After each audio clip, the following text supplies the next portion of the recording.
Hi guys, and welcome to the channel. This is Random Moments by Anicia. I am your Caribbean gap filler for your true crime lovers. Hello, welcome to those who love little accent, little Caribbean accents, and you love true crime. This is your channel for you. So in case you come across this video and you know this is something that you are interested in, you may want to subscribe. I'm giving you a minute to just, not even a minute, I'm giving you 5 seconds to just press that subscribe button if you're already not subscribed. And if you're already subscribed and you know you love your true crime content, just drop the like for this video right away before we get into it too deep, okay? Thank you. All right, so today's case, we will be discussing the case of Kellyanne Bates. She was born to parents Margaret and Tommy on May 18, 1978. Kelly was considered a confident, kind, and thoughtful, independent young lady. And she also had a very strong relationship with her parents. So being independent, you know, girl wants a little money. She wants to do things a little own way. So Kelly looked at work and she got a babysitting job, and this is where she met the second most important person in this case. She met Dave. Just a spoiler alert, do you know the Romain Virgo song Dirty Man?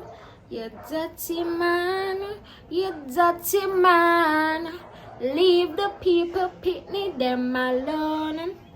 Yeah, I am Romain sing about Dave. Spoiler alert. So yeah, Kelly and Dave met through her babysitting job when she was 14 years old. Just remember that. The two started to get familiar with each other until they actually began a relationship together.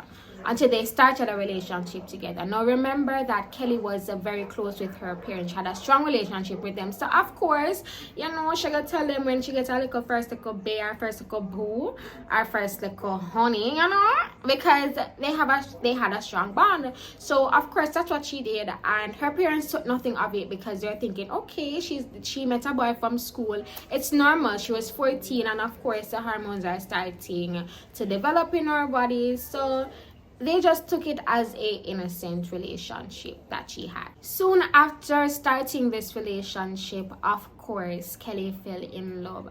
After all, it was her first love, and what them say? First love is the deepest. Yeah, so normal, typical teenage behavior. She fell in love with her first little boyfriend. After falling in love with Dave, this led to her, of course, wanting to see him more often, and this led to her actually starting to sneak out at night, to the point where sometimes she would not even return home. Of course, with all these changes, her parents were becoming concerned. Now, Dave, being the hypocrite that he is, yeah, this is what Dave did. Dave, acting all concerned as if he wasn't the cause of all her behavioral changes, he would call Margaret, who was Kelly's mom, and call her and said, hey, you know, I'm seeing changes in Kelly and I don't really like that. I recognize that she's sneaking out and she's staying over late, probably not returning home.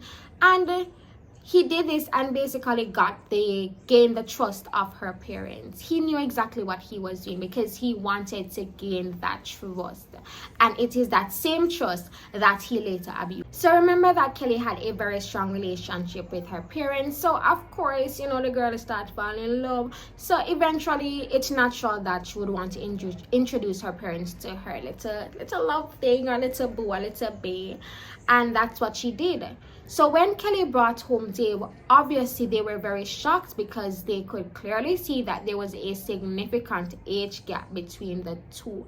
It is reported that when Kelly's mother saw Dave, the hairs on the back of her neck stood up. Now that's clearly not a good sign. That was clearly her mother's instincts going off, her radar going off. After this little interaction, of course, her parents being concerned, her mother especially, she put on a little investigation hat and she went digging for some information about Dave because, of course, why wouldn't she? Her daughter is dating this clearly older gentleman and she don't know nothing about him. So Kelly's mother went about checking the neighbors. Hey, you have any information? You know anything about Dave? And of course, there was nothing about Dave. Spoiler alert is that Kelly still had not been completely truthful with her parents at this point, because Kelly told her parents that Dave was 32 when Dave was actually in his 40s. Bear in mind, Kelly was 14 when they met. 14 years old. Not only that, not only did she hide his age, but she also hid his true name, because Dave's real name was actually James Smith and not Dave. So of course, when Margaret was going around asking about anybody know anything about Dave, obviously they're not going to know anything about Dave, because Dave does not exist. It was James Smith that actually exists. But eventually the truth did come out that Dave was actually in his 40s and that his real name was James. So of course, upset, Kelly's mom confronted Dave aka James, and here's what he had to say. He had the audacity to tell Kelly's mother that, oh, I didn't want to tell you the truth because I know given the age gap you wouldn't want me to date Kelly. Make it make sense. Whose parents in their right mind would want their 14-year-old, them little angel, them pitney, them little, them wash belly, for your date a pedophile, a perv like you, James? Talk truth. Who in their right mind? So of course, around the time of the truth coming out, Kelly basically started spending less and less time at home, and she was spending an even longer time now at Dave aka James' house. It was very rare now that Kelly would now visit her parents. On the rare occasion that Kelly did visit her parents, they noticed significant changes. One, Kelly had lost significant amount of weight. She was no longer showering. She no longer took, remember we had said that she was confident. She was no longer taking care of her outward appearance. It's like almost as if she didn't care anymore. And most significantly, they saw bruises on Kelly. Not only that, but they also saw bite marks on Kelly. Why were there bite marks on Kelly, James? Make it make sense. She didn't have bite marks when she was at home. She didn't have all these bruises on her arm, on her body when she was home. So why, when she started spending more time with you, were there signs of bruises on her, James? Help us understand. By the time Kelly was 16, she had completely stopped seeing her family. She would no longer visit home. In that year, Kelly supposedly sent her parents birthdays and anniversary cards, but on these cards, none of them had the handwriting of Kelly. Instead, they were all written by James. On April 16, 1996, James walked into the police department to report that Kelly had accidentally drowned.